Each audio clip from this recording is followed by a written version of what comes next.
When the environmental studies couldn't find anything suspicious, Peterson decided to examine the homes where the cancer victims lived.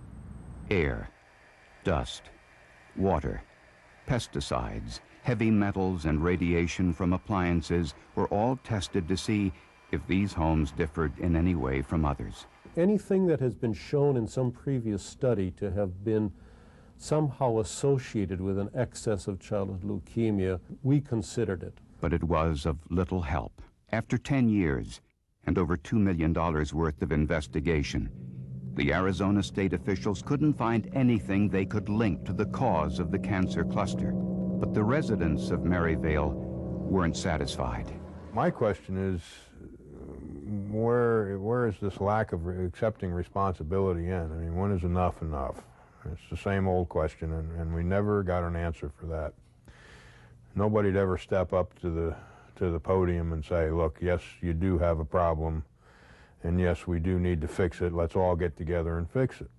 And how can you say that, that doesn't come back to something? I mean, it has to come back to something in common for all these people. So that's what I feel. There's a lot of distrust of government. A lot of it is justified. And for the public to not trust us, this should not come as a surprise. And it now appears the cancer cluster has ended. Since 1986, the cancer rates in the area have dropped dramatically and are now among the lowest in the United States. Either the Maryvale cancer cluster was a random occurrence, or the cancer-causing agent, if there was one, has long since gone. When we're trying to understand what caused a cancer pattern in a community, we're really trying to find out about an event that occurred 20 or 30 years ago. That's very difficult to do. Imagine what would happen, for example, if you had an automobile accident and instead of your bone breaking right away, it broke 30 years later, right?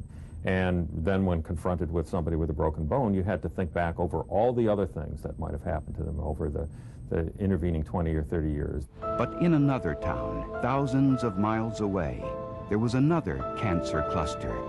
This time, residents had a suspect. While the residents of Maryvale, Arizona were living through their cancer cluster, another was developing in Connecticut. It was on this dead-end road, Meadow Street in Guilford, Connecticut, a working-class neighborhood in a mostly well-to-do town about 2 hours' drive outside of New York City. Out of 9 homes on this street, there had been 5 brain tumor cases. When Bob Hemstock heard of this unusually high number of brain tumors, he was alarmed.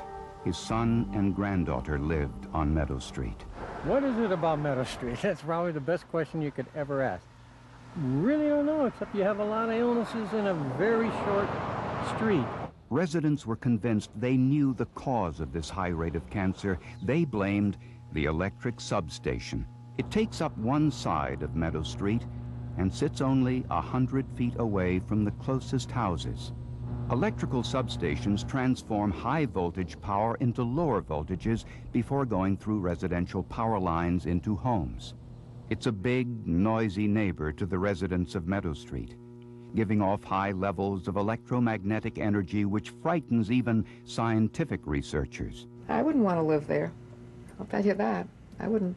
And I certainly wouldn't want my children to be raising their children across the street from a substation. And as a matter of fact, when my daughter was buying a house in a working-class section of Cambridge, I went to look at the house, and there was a step-down transformer outside the room, I would say 3 feet from the room that the baby was going to be in. And I was absolutely opposed to her putting a kid in there. Dr. Reba Goodman is a cell biologist at Columbia University. She is conducting research to see if electromagnetic fields can change our cells, making them more susceptible to cancer. With electromagnetic fields, a little bit can be bad, then there can be an increase which will have no effect, then there can be a greater increase that can be very bad, and the whole problem is to find the range within which these fields have an effect at the cellular level. Life on Meadow Street hasn't been the same since an article in the New Yorker magazine strongly suggested that electromagnetic fields from this substation might be responsible for the illnesses on Meadow Street.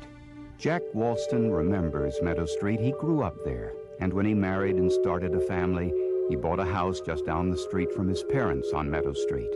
He blames the electric substation for the death of his entire family. His father died of a brain tumor at the age of 54. His sister died at the age of 54. And doctors removed a brain tumor from the front of Jack Walston's head. I was 35 years old when I had that operation. At that present time, this meningioma tumor that I had was the largest in the history of Yale New Haven Hospital, larger than a large grapefruit. Like I said, I do have a reoccurrence of it. Melissa Bullock was Jack Walston's next-door neighbor. She was a high school basketball star and straight-A student. She also developed a brain tumor at the age of 16, which required surgery and radiation, but she survived. In 1987, the local newspaper did a little investigation of its own and discovered this startling number of cancer cases, not only around the electric substation, but along the entire length of the high power lines throughout the state. I can give you name after name of people who lived along the power lines that have died with cancer, malignancy of some type, from one street to another. Some of them were relations, some of them were friends. We, as individuals, will never be able to prove that this is what does it, but I firmly believe this has got a lot to do with it. The electric company acknowledges that the levels of electromagnetic radiation are high at the substation itself, but that they drop off significantly further away. Bob Carberry is the manager of transmission lines and civil engineering for the power company. The levels that I've observed on Meadow Street due to power facilities are quite common. If there was a real problem here, it should be showing up in more places than Meadow Street. The power company says the levels of radiation near the Meadow Street homes are within the normal range. Within normal because radiation exists in nearly every home in the United States. It's produced by electrical wiring, appliances such as microwave ovens, and even electric razors. But the electromagnetic radiation from a substation is constant, and the residents weren't convinced that their neighborhood was safe. The residents of Meadow Street wanted answers about the high number of brain tumors on their small street, and they wanted the word from Town Hall if the electric substation might be the cause. They gathered at a public meeting, anxious to hear what health officials had to say, and what they heard they couldn't accept. Our conclusion is that there is no cancer cluster on Meadow Street in Guilford. Even though there were 5 brain tumors on a street with only 9 homes, they said since the tumors were different, they didn't qualify as a cancer cluster. 2 of them were benign, so-called tumors, and those were meningiomas that have many known risk factors or associations, and electric and magnetic fields is not one of them. But one of the brain tumor cases, the one discovered in Melissa Bullock, has been linked to electromagnetic fields. I defy any one of them to change places with those people on Meadow Street and bring their family there. And I'll guarantee you not one of them would do that. Researchers have found modestly higher rates of cancer, including leukemia and brain cancer, among workers who are exposed to electromagnetic fields in their jobs.